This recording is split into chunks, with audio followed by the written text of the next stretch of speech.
සුබ දවසක් ඔයාලා හැමෝටම ඔයාලා හැමෝම ගම මල්ටිවර්ක් වීඩියෝ channel එකට සාදරයෙන් පිළිගන්නවා. අද අපි කතා කරන්න යන්නේ ට්‍රිප් ස්විච් එකක තියෙන වැදගත්කම.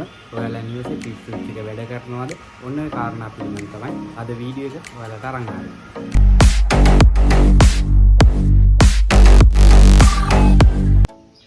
මේ තියෙන්නේ ඔයාලා හැමෝම වගේ දැකලා තියෙන ට්‍රිප් ස්විච් දෙකක්. ඉතින් මේ ට්‍රිප් ස්විච් දෙක එකිනෙකට සමානකම් ගොඩක් තිබුණත් හැබැයි සුළු වෙනස්කම් තියෙනවා. පාටින් නන් නෙවෙයි. ඉතින් මේ ට්‍රිප් ස්විච් එක අපිට මෙච්චරම වැදගත් වෙන්නේ ඇයි කියලා අපි කතා කරමු. මෙයා තමයි ඔයාලව නිවසකදී විදුලි සැර වැදීමකට ලක් වුණොත් ඔයාලව ආරක්ෂිත කරන්නේ මෙයා. මෙයාට පුළුවන් ඔයාලා විදුලි සැර වැදීමක් ලක් වුණාට පස්සේ ඔටෝමැටිකලි මෙයාව ඕෆ් කරගන්න. ඒ නිසා ඔයාලා නිවසේදී විදුලි සැර වැදීමකදී ඔයාලව ආරක්ෂා කරන්නේ මෙන්න මෙයා. එතකොට අපි බලමු මෙයා කොහොමද වැඩ කරන්නේ කියලා පොඩි අදහසක්. විද්‍යුතයේ එක නියමයක් තමයි සන්නායකයක් තුලින් ධාරාවක් ගමන් කරනකොට ඒ වටා චුම්බක ක්ෂේත්‍රයක් ඇති වෙනවා කියන එක. අන්න ඒ වගේ අපි මේ සජීවී රැහැණෙන් ගමන් කරන ධාරාව ගමන් කරනකොට ඇති වෙන චුම්බක ක්ෂේත්‍රයම උදාසීන රැහැණ හරහා නැවතත් මේක හරහා යනකොට ඇති වෙන චුම්බක ක්ෂේත්‍රයටම සමාන වෙනවා. අන්න ඒ සමානතාවය අසමාන වෙනවා අපිට විදුලි සැරවැදීමකදී. විදුලි සැරවැදීමකදී වෙන්නේ අපේ ඇඟ හරහා කරන්ට් එකකින් කොටසක් ගමන් කරනවානේ. අන්න එතකොට මෙන්න මේ පේස් එක හරහා ආපු කරන්ට් එකකින් කොටසක්නේ ඇඟ හරහා ගමන් කරන්නේ. නැවත යන කරන්ට් එක එතකොට අඩු වෙලා තමයි නිව්ට්‍රල් එක හරහා යන්නේ. අන්න එතකොට මෙයාගේ චුම්බක ක්ෂේත්‍ර දෙකේ වෙනසක් ඇති වෙනවනේ. අන්න ඒ වෙනසෙන් තමයි මෙයා ට්‍රිප් කරගන්නේ.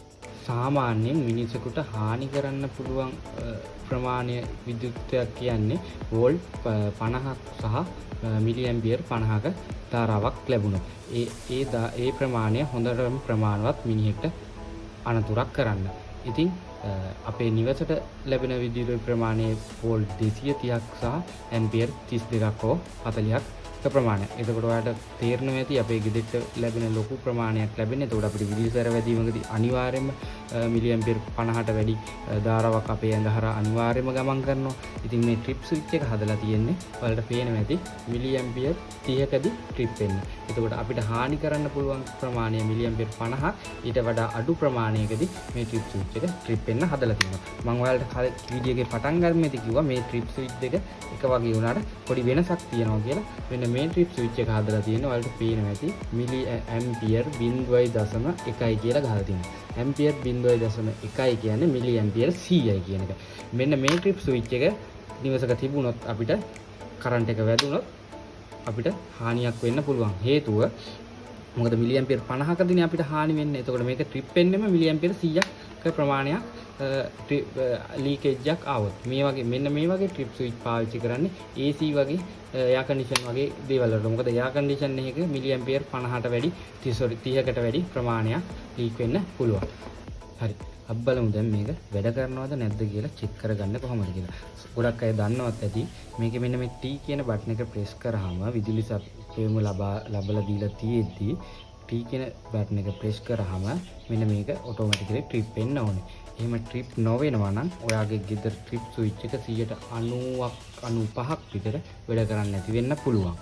ඒකට හේතුව තමයි මම එහෙම කිව්වේ සමහර ට්‍රිප් ස්විච් තියෙනවා මේ ටෙස්ට් බටන් එක කාලයක් ප්‍රෙස් නොකර තියෙද්දි වැඩ කරන්නේ නැති වෙනවා. හැබැයි ට්‍රිප් ස්විච් එකේ නියම ක්‍රියාකාරීත්වය වෙනවා. හැබැයි ඒක ඔයාට තීරණය කරන්න බෑ.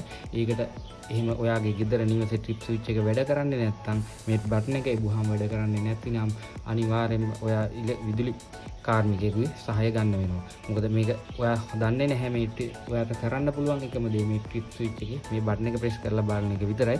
විදුලි දැනුම තියෙන කෙනෙක්ට නම් ඒක ඊතනින් එහාට කරන් යන්න පුළුවන්. හැබැයි ඔයා විදුලි දැනුම නැති කෙනෙක් නම් අනිවාර්යෙන් විදුලි කාර්මිකයෙකුගේ සහාය ගන්න. මොකද මේ ට්‍රිප් ස්විච් එක මම මේ තරම්ම වැදගත් වෙනවා කියලා කියන්නෙම ඔයාලා නිවසේ පොඩි දරුවෝ ඉන්නවා.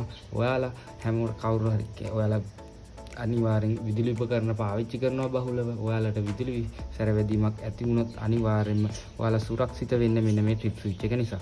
ඉතින් මේක ඔයාලා වැඩ කරනවද කියලා ඇත්තටම කොච්චර කාලෙකින් බැලුවද කියන එකත් ප්‍රශ්නයක් තියෙනවා.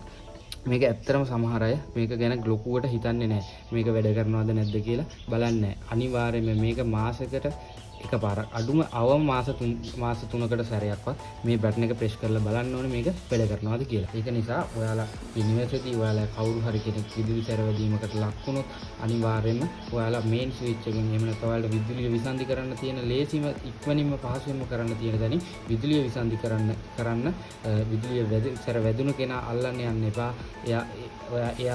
එයා ඇල්ලීමෙන් වෙන්නේ ඔයත් අනතුරේ වැටෙන එක. ඒ නිසා ඔයා කල යුත්තේ අනිවාර්යයෙන්ම මේ නිවසට ලැබෙන විදුලි සැපීම විසන්ධි කරන්න පුළුවන් ලේසිම පහසුම තැනින් විසන්ධි කර ගන්න එක. හැබැයි ඔයාලට එහෙම විසන්ධි කර ගැනීමට අවශ්‍ය වෙන්නේ නැහැ. ඔයා ආරක්ෂිත වෙනවා මේ ට්‍රිප් ස්විච් එක නිවසේ හොඳට හරියට වැඩ කරනවද නැද්ද කියලා ඔයා පරීක්ෂා කරලා බලලා තියාගෙන ඉන්නවනම්. අන්න ඒ නිසා තමයි මම ඔයාලව මේ වීඩියෝ එකෙන් අද දැනුවත් කරන්නේ ට්‍රිප් ස්විච් එකේ තියෙන වැදගත්කම ගැන. ඉතින් තව එක දෙයක් තමයි ට්‍රිප් ස්විච් එක ගැන ගොඩක් අය වැරදි විදිහට හිතන් ඉන්නවා මේ ට්‍රිප් ස්විච් එක අකුණු ගහද්දී ඔෆ් වෙන්න ඕනේ කියලා. හැබැයි ට්‍රිප් ස්විච් එක අකුණු ගහද්දී ඔෆ් වෙන්න ඕනේ කියලා එහෙම නියමයක් නැහැ. ට්‍රිප් ස්විච් එක හදලා තියෙන්නේ මේ ට්‍රිප් ස්විච් එක හරහා ගිය කරන්ට් එකකින් ප්‍රමාණයක් ලීක් වුණාම ට්‍රිප් වෙන විදිහට. හැබැයි අකුණු ගහද්දී චුම්බක ශ්‍රේෂ්ඨ වල බලපෑම් වෙනස් වෙන නිසා මේකේ චුම්බක ශ්‍රේෂ්ඨ වලට බලපෑම් ඇති වෙලා ට්‍රිප් වෙන්න පුළුවන්. හැබැයි කෙනෙක්ට කියන්න බෑ ට්‍රිප් ස්විච් එක හොඳ නැහැ, ට්‍රිප් අකුණු ගහනකොට ට්‍රිප් වෙන්නේ නැහැ. ඒ නිසා මේ ට්‍රිප් ස්විච් එක පිච්චිලා කියලා කියන්න බෑ. මොකද එහෙම සංකල්පයක් තියරියක් ට්‍රිප් ස්විච් එකේ නැහැ. ඉතින් ඔන්න ওই ටික සම්බන්ධව තමයි ඔයාලවත් දැනුවත් කරන්න වුණා තිබුණේ. හොඳයි එහෙනම් අද වීඩියෝ එකෙන් ඔයාලා ට්‍රිප් ස්විච් එක ගැන දැනුවත් වුණා කියලා හිතනවා. ඉතින් මෙවැනි වීඩියෝ ගැන දැනුවත් වෙන්න අපිව සබ්ස්ක්‍රයිබ් කරලා තියාගන්න. ඒ වගේම ඔයාලට තියෙන විදුලි ගැටලු අපිට කමෙන්ට් කරන්න. ඉතින් මෙවැනි දැනුවත් කිරීමේ වීඩියෝ එකකින් නැවත හමු වෙන බලාපොරොත්තු වෙමින් අදට ගිහින් එන්න පරිස්සමෙන් ඉන්න.